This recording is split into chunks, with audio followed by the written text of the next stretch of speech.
Apparently, the NBA has some concerns as far as the future direction of the NBA, looking for a new face of the NBA. Because let's face it, LeBron is old, he's declining. Anybody that's a student of basketball as a whole and the NBA in general, you can see the decline. He's not even the best player on his team. The NBA sees that, and now they're looking for the next guy. It appeared they wanted to anoint Anthony Edwards, and he has shown glimpses and certain aspects of his game, like, you know what, maybe he could be. And he sure does talk a lot, but the way he just got folded up by Kyrie and Luca, now the NBA is kind of squandering, it seems like, because they're looking for that next guy. I think they too can sense that LeBron is probably going to leave LA wherever Bronny goes, Phoenix or wherever. You know, if LeBron goes to Phoenix, even if they find a way to eke out a NBA championship, nobody's gonna respect that. Everybody gonna be like, "Oh, okay, these old dinosaurs got together to rig the game again, so they can get a ring." And nobody's gonna respect that at all. And there's a lot of whispers going on that there's some manipulation in the draft positioning. All of a sudden, Bronny is good enough to be drafted 55, and who's sitting at 55? Oh, the Los Angeles Lakers. Oh, that's what a coincidence. But that's neither here nor there. Let's read some of this article right here. I'm gonna leave a link to this article in the description box so you guys can check it out for yourself. But let's slide on down and see what they're talking about. Who will be the face of the NBA after LeBron? You may not like the answer. Well, let's see what they're talking about. I haven't read this yet. I'm reading it with you guys, so I'm going to react in real time. Let's get it. Yeah. Opinion. While there's no clear choice as to who will be the face of the league once LeBron James retires, I think I have the answer. And I don't love it. Well, let's hear what you got to say. Editor's note. All right, let's slide past that. For almost 2 decades, it's been clear who the face of the NBA is: LeBron James. But the LeBron era is ending, and capitalism abhors a vacuum. There will have to be a new face of the NBA. See, this is what I don't be liking. Why does it have to be forced? Why can't it happen organically like it did with Magic and Bird, like it did with Mike, like it did with Kobe, like it did with LeBron before all of the manufactured ass kissing and glazing started going on, and then you got to clutch sports rigging shit, rigging drafts, in my personal opinion, rigging trades and getting guys to act up to get out of trades. And it's like, all right, why? So they can go form a super team. Super teams have been the worst thing to happen to the NBA since its inception. And I don't care what anybody's. You know what? I'm getting triggered. Let me get back to the article. Most people have an idea who that will be, but I think they're wrong. In the past few decades, we've had a clear line of succession. Yeah, I just said that.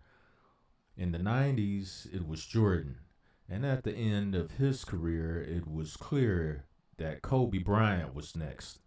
At the end of Kobe's career, it was clear that Bron was next. Right now, there's no clear next, but I think I have the answer, and I don't love it. Before we read down, I haven't read this article yet, but I'm thinking like Luka or Jokic. or even when Giannis Antetokounmpo is healthy, I think this particular writer, as well as the NBA as a whole, has a problem with foreign-born players coming over here and being the face of the NBA. I think that's the underlying issue that's going on. And I'm willing to bet this dude that wrote this article is about to say the same shit. And the NBA is probably behind the scenes, they're thinking and saying the same things behind closed doors, but they can't overtly come out and say that because they've been trying to globalize the NBA for decades to the point where they've researched and looked into having NBA teams in other countries. So now all of a sudden you got guys from other countries coming over here to play NBA ball, and you got a problem with them being the face of the NBA. That's some hypocritical shit, if you ask me. I mean, for real though. But we're gonna see what this writer talking about.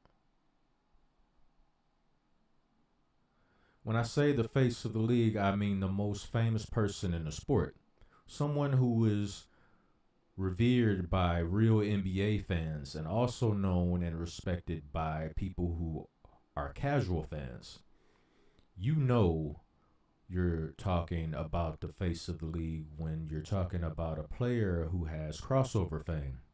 When someone is so deeply embedded in popular culture that people who know little about the NBA know his name and like him enough to watch commercials he's in and maybe even buy things just because he suggests they should. That's the face of the league. FOL. Okay, I guess that's going to be probably be a new hashtag pretty soon, but whatever. The FOL is the guy most Americans think of when they think of the NBA. Not most NBA fans, most people. I'm talking about the player your mom could even name. Mom could name even if your mom isn't much of a basketball fan. If I asked my mom right now to name 3 current NBA players, she would say LeBron and Steph Curry. After that, there would be lots of ums and finger snapping. She'd say, "Oh, what's his name?" several times. Yeah, my mom probably would do the same thing. She know who Stephen Curry is and LeBron, so I agree with him on in that sense. That's fine. She's a casual fan. And LeBron and Curry are the faces of the league. If you're the FOL, it's because people like her you and like you. The fastest way to get there is by dominating on the court and in the commercial breaks. Mm.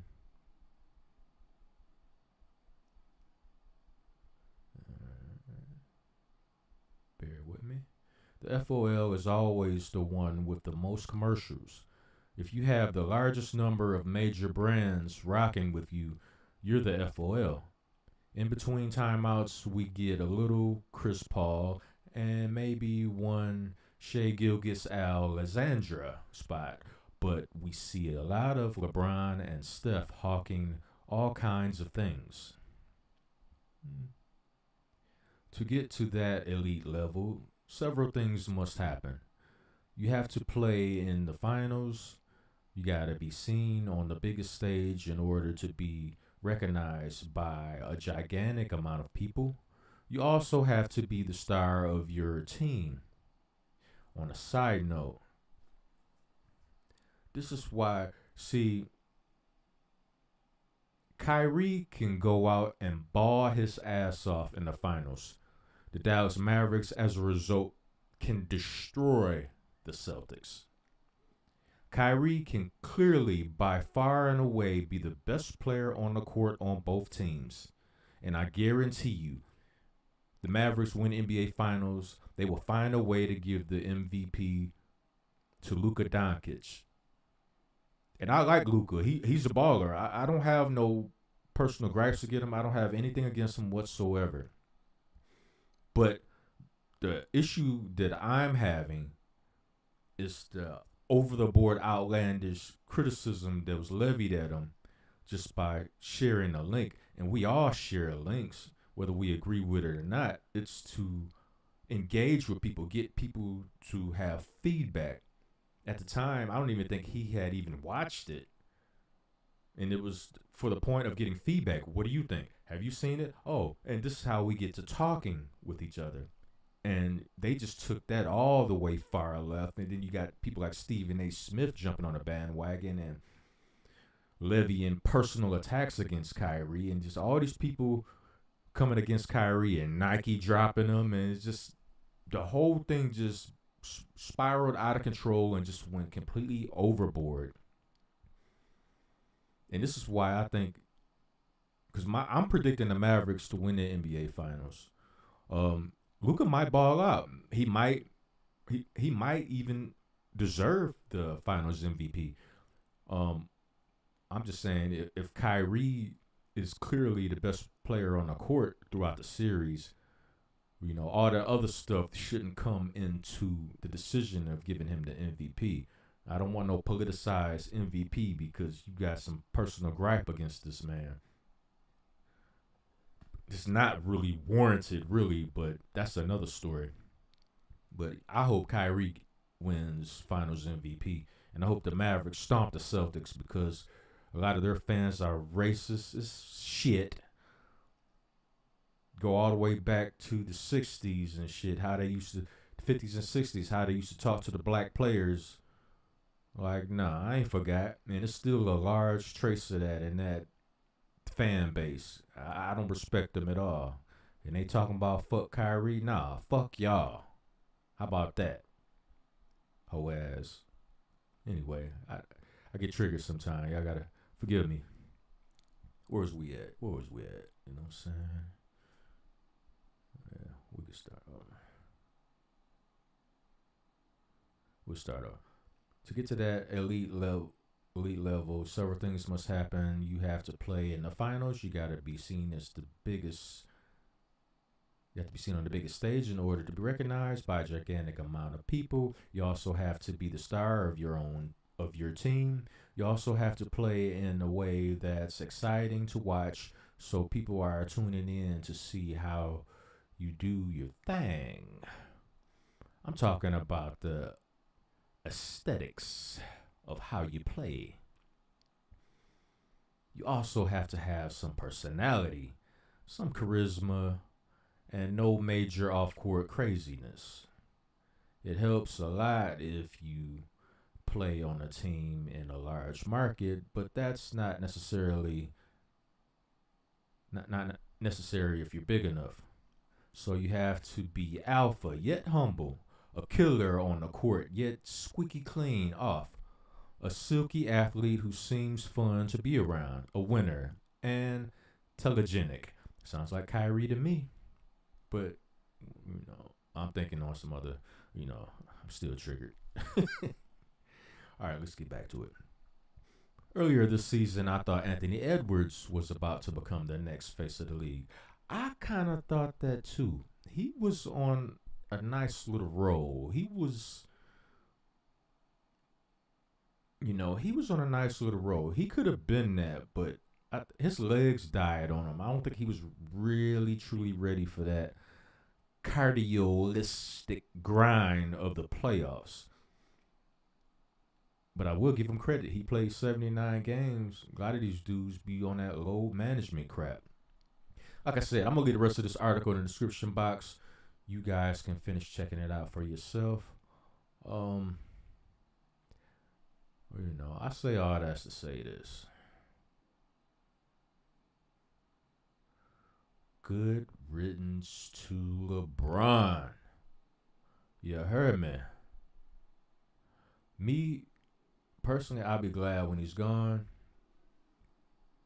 The league will be much better off once he's gone.